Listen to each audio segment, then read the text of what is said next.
Hi, and welcome to the Rise of an Empire, the show where we let a professional sports team dictate our happiness. I'm Wolf, that's CJ, and we're going to be talking 49ers and NFL news. So let's get started with the first topic, and quite honestly, the hottest headline I've ever seen as a 49ers fan. And that's this trade up to 3 and the quarterback we're going to be selecting there. This player is going to cost 3 first round picks in total. Kyle Shanahan and John Lynch have tethered their careers to this signal caller. I mean, they have to hit.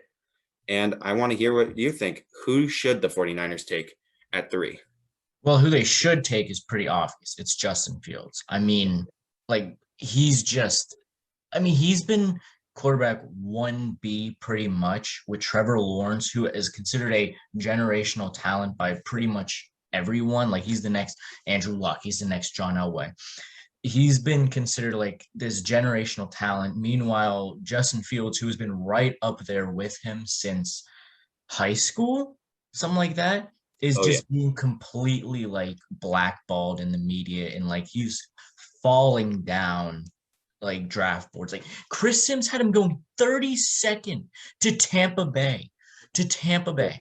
No, that's 32nd. That is ridiculous. That is reporting bias completely, at its worst. and I mean that makes me think because we know Sims and Shanahan and their relationship. And I mean Sims, he kind of like didn't talk about. I'm not saying they're on the same like kind of. I'm not like Wavelength. comparing the two Yeah. situations, but like Chris Sims like did not talk about Brandon Ayuk whatsoever, and that's he just kind of let him fly under the radar. But with Justin Fields, obviously he's such a big name, you kind of have to talk about him. And we still don't know what the Jets are doing. We still technically don't know, even though we do know what the Jags are going to do. They haven't said anything yet. Like they haven't come out and say, "Hey, we're definitely taking Trevor Lawrence." They haven't said that yet. So that makes me kind of think that Chris Sims could be trying to like lower his draft stock as much as possible for Shanahan so that he kind of does as much as he can to guarantee like he falls past the Jaguars and Jets. I could be wrong. I probably am. Maybe I'm just like a Justin Field supporter who's upset that we're going to take freaking Mac Jones, but we'll get into that.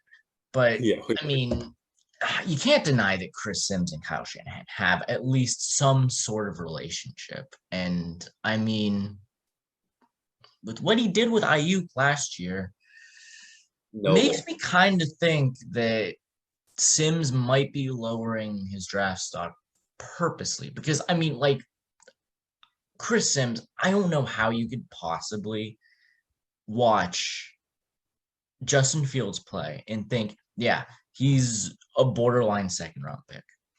Yeah. I mean, like, look at quarterbacks who went in the first round. Paxton Lynch. I'm not saying he was worth the first round pick, but Paxton Lynch, Mitch Trubisky, Josh Rosen. So you're telling me that Justin Fields is going to be on the same like wavelength as Deshaun Kaiser? Deshaun Kaiser, who was like a late first, early second round pick, something like that by Cleveland. I could be wrong. He But was with the second pick the by Cleveland in I believe 2017. I think he And might have actually been like the 33rd pick because like they had the first round yeah, pick, the first overall pick in the second round, like for 2 or 3 years straight or something like that. yeah, But no, I mean, you're basically saying that Justin Fields is going to be Deshaun Kaiser. yeah. Or like I'm not directly, but he should be valued the same way. That's completely ridiculous. That's completely ridiculous. I don't know how you could possibly think he's gonna fall not only out of the first top or the top 10, but all the way to the 32nd pick. That is just complete nonsense. Yeah, I completely agree. Everyone knows that Chris Sims and Kyle Shanahan have a relationship. They have matching tattoos on their ankles. Um, and that Ayuk stuff was very impressive. I mean, he kept it a complete secret. I didn't know Oh, Brandon Ayuk was on the on the Niners radar in 2020. yeah. That was a complete surprise pick. He clearly knew, or is trying to hype himself up.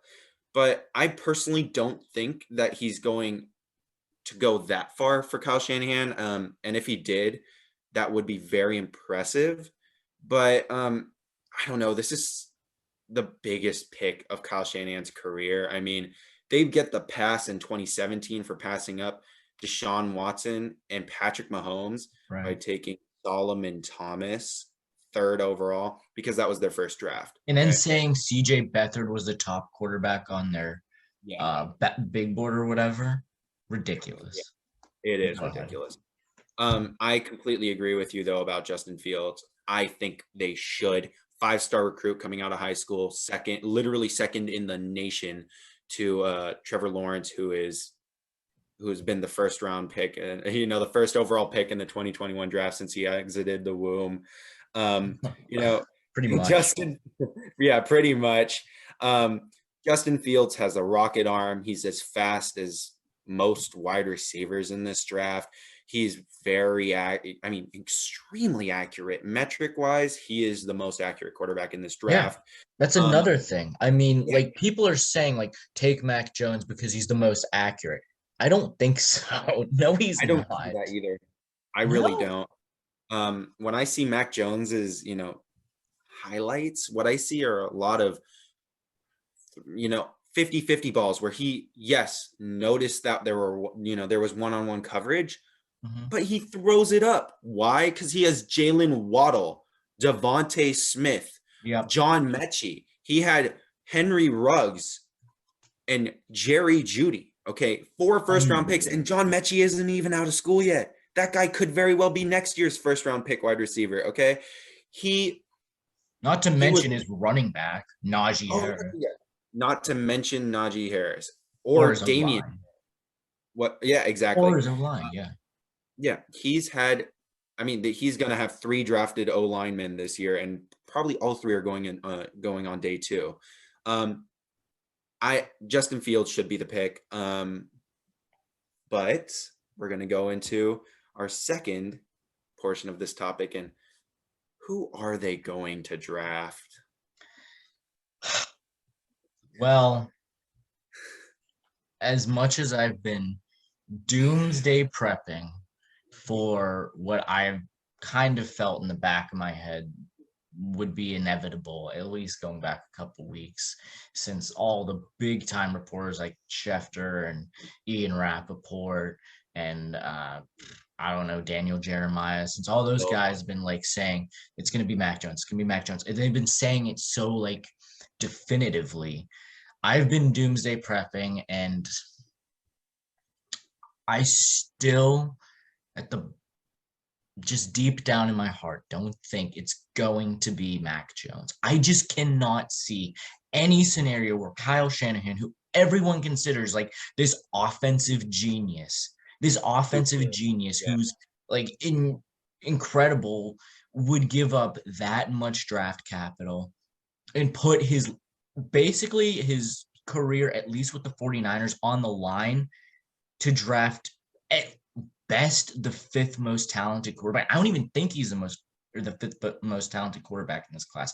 I would honestly put Kellen Mond and Kyle Trask over him. I think they have more physical tools. I just cannot. And this isn't even talking about Mac Jones' personal issues. I mean, I know everyone's heard this. He has a DUI. He has a DUI. Like that's nothing. That's nothing to like scoff at. That's serious. A DUI is serious. And he crashed. He got that by crashing. He didn't get pulled over or anything. He crashed. He crashed. Into another car Yeah. and then failed a sobriety test after. Yeah. This is like, and you could even go back, and I'm not one to bring up old tweets, but yeah, he kind of had some really questionable, I don't know if I want to say political or a It's political tweet political. when he was It's younger. political. And like I personally, I don't care about that, but the Bay Oh Area yeah. media, I mean, San Francisco is probably one of, if not the most liberal city in the entire country. You think they're gonna tolerate some? They're quarterback, the quarterback of their team, having a tweet out there saying no Obama and pretty much doing blackface. Yeah, it's Like seriously. And then the video that just surfaced today or yesterday, whenever this video goes up, of him drunk off of his you know what and just like partying. Like he's at he's some like club. yeah, he's practically like Johnny Manziel minus all the talent Yeah. in all the part. Like, you think Kyle Shanahan's going to put his career, at least with the 49ers, on the line for someone like that? And they know about all this information. Don't think they don't. They probably know more. They probably know a ton more. Like, they Mhm. probably know his entire background. And then when you look at Justin Fields and Trey Lance, two stand-up citizens who are football junkies and worlds more talented, physically, mentally, I cannot understand how you could possibly draft Mac Jones. It makes zero sense to me. I don't think I'm like I said, I'm doomsday prepping, so I'm prepared for the worst, and I won't be absolutely emotionally destroyed if they draft Mac Jones because I'll just figure like, you know what? That's it. Kyle's basically building his own coffin at this point. Mhm. But yeah, I truly don't think that they're going to do the Mac Jones route. And if they do, then it's the worst kept secret of all time from a Oh franchise yeah. that doesn't leak, supposedly doesn't leak. It's been out there for a month, like literally since the day they made the draft pick or the Mhm. trade. Literally since the day they made the trade, Mac Jones have been swirling. So I don't think so. I think they're going to do the right thing and draft Justin Fields. I really do. I hope they draft Justin Fields too. And not people are gonna think we're biased about Mac Jones because I feel exactly the same way. I don't like Mac Jones. I think he's an overrated prospect. I don't even think he's better than Tua from Huh? 2020's draft. I mean, he's not anywhere near as accurate. He's not as mobile. I think Tua was a better prospect. I mean, and let's go back to what I was talking about a little bit, before I got into Tua, but you think that this political stuff is going to go under the radar in the Bay Area. I live out here. That is not the case. Okay. Nick Bosa is Yeah.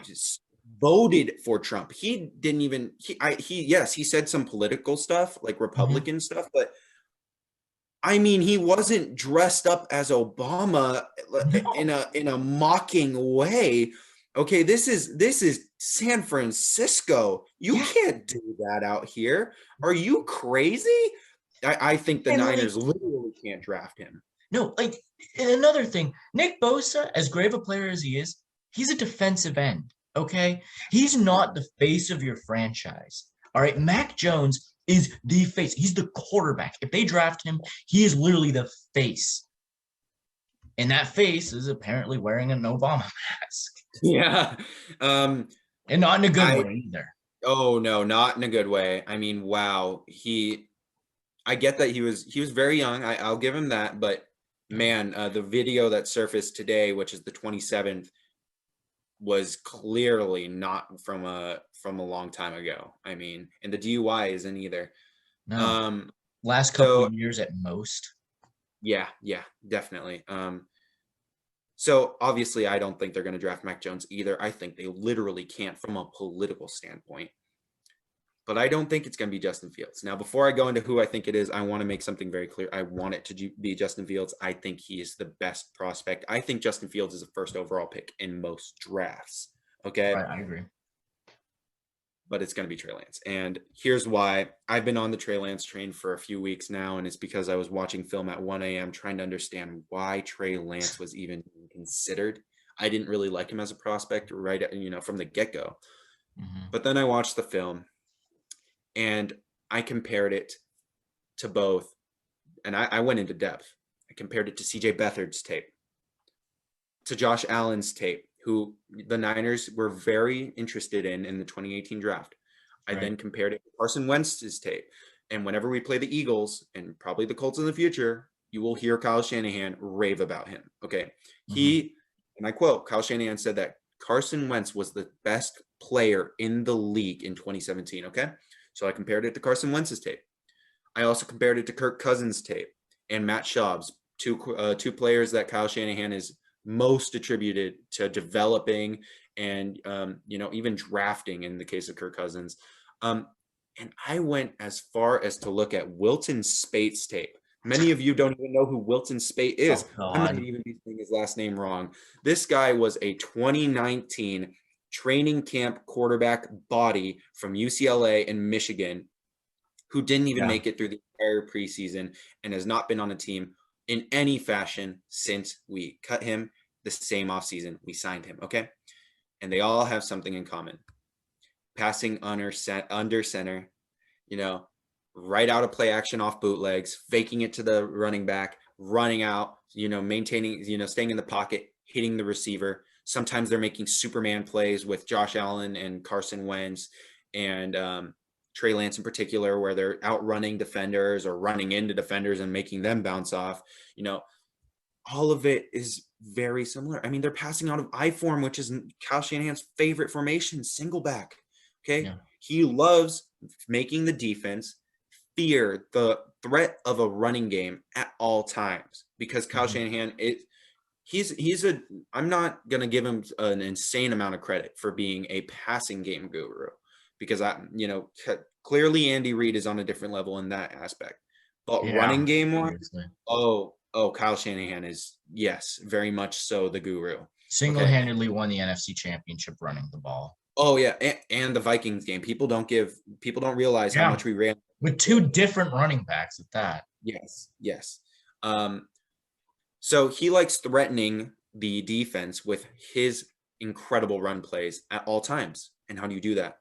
By putting the running back in the best position to succeed. That's not out of the shotgun, handing it off on inside zones. That is not the case. It's from under center and running counter pitches, things that can get outside in this outside zone scheme. Okay. Hmm. And Trey Lance is the only quarterback that does that in this entire draft. I mean, well, not the entire draft, but at least up there in the top, The, five the upper quarterbacks. echelon of Yeah, prospects. yeah. Yeah. There's clearly a huge gap after the fifth. So yeah, it's Trey Lance is probably, I mean, not probably. I think he's their guy. I think he's been their guy. Trey Lance is getting rave reviews of his intelligence. And regardless of how we feel about him, us two personally, with his accuracy issues being the main concern for us. Not a perfect prospect by any means. Oh no, definitely not. His floor could be as low as a tight end in the NFL, and his ceiling could be as high as Cam Newton. So there's a very large gap between his floor and ceiling, however high that ceiling may be. Yeah. But Trey Lance, Who is that one quarterback for Washington that transitioned to tight end? I yeah, don't remember his my name. specific comp, but I forgot his name as well. But his Logan Thomas. Logan He's Thomas, that's right. Yeah, Yeah. yeah. He's actually a pretty underrated tight end though. But Yeah. Trey Lance could definitely end up a tight end. Don't get me wrong. It's possible. But he did even though he's playing Division II football, which I mean Division I football, which is a question. I mean NC, yeah, that is FCS football. That Hmm. that's a question mark. Competition's a question mark. He was very much so a man amongst boys in that division. Yeah. He was like Derrick Henry in high school or whatever. Yeah, yeah, exactly. 28 TDs to 0 interceptions and having a 16-0 college record and winning the FCS championship, national championship that year. I mean, he had one of the best seasons in that division's history. Pretty good. Pretty good. Um, Carson yeah, Wentz came out of that same school too. yeah, And and a lot of Carson. people like him. Oh yeah, yeah. I still think he's going to be great for Indy. Um, I Yeah. think that Trey Lance is the ultimate anti-Jimmy in this draft class.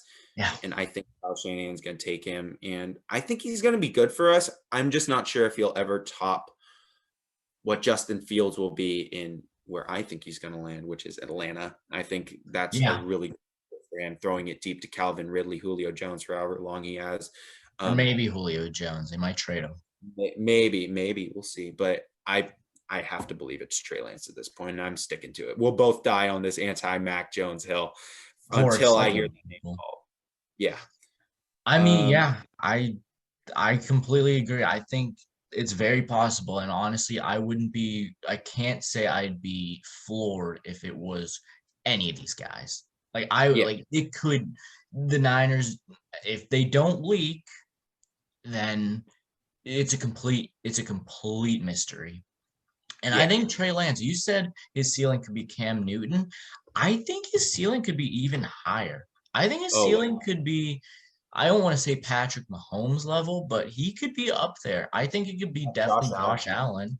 Yeah, that's right. That's very possible. He's definitely talented. I don't It's just he is so boomer bust to me. Like I think if anyone could get the absolute most out of Trey Lance, it is absolutely Kyle Shanahan, but Definitely. it is risky and it is so hard to pass on a prospect like Justin Fields. I mean, I think Justin Fields wherever he goes is going to be good. I also think if the Niners don't take him, shoo in to go to Atlanta. Shoo in. Yeah. I mean, he's from Atlanta. He went Yeah. to Georgia initially and then he transferred to Ohio State. Yeah. But I mean, I think that's a lock if we don't take him. Yeah. But I mean, seriously, anyone but Mac Jones. Honestly, anyone. I know this is gonna sound controversial, but I would take Kyle Trask over him. I'd probably take Kellen Mond because I know they're not as good as prospects, maybe, but I think they have a higher ceiling. And when you trade that much to get up and take a player or take a quarterback, you better be getting a player that has a high ceiling and could actually become a top 5 quarterback. Because other than that, it's not worth it. You don't trade that much draft capital for a fringe top 10 player at best. We already have one of those. It's Jimmy. And that's Jimmy on a good day, though. I mean, Yeah. you don't trade 3 first-round picks for a potential Kirk Cousins with a DUI.